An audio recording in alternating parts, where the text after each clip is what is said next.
নবী সাল্লাল্লাহু আলাইহি ওয়াসাল্লাম একদিন ঘুম থেকে উঠলেন ভয়ে পেয়ে, আতঙ্কিত। নবীজি ভয়ে পেয়ে আতঙ্কিত হয়ে ঘুম থেকে উঠে বলছেন, লা ইলাহা ইল্লাল্লাহ, লা ইলাহা ইল্লাল্লাহ, ওয়াইলুল লিল আরব, ওয়াইলুল লিল আরব মিন শাররি কাদ ইকতারাব।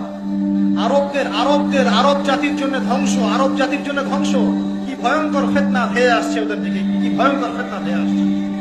এবং তিনি হাতের ইশারা করে দেখালেন এইভাবে যে আজকে, নবীজি বলছেন 1400 বছর আগের কথা, 1445 বছর আগের কথা, 1445 বছর আগে নবীজি বলেছেন, আজকে ওই সময়, আজকে ইয়াজুজ আর মাজুজের যে দেয়ালের কথা মনে আছে?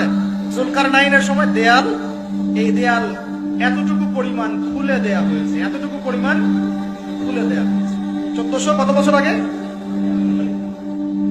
তখন তার স্ত্রী বলছেন, আনুহলিক ওয়া ফিনা সালিহিন, আনুহলিক ওয়া ফিনা সালিহিন ইয়া রাসূলুল্লাহ,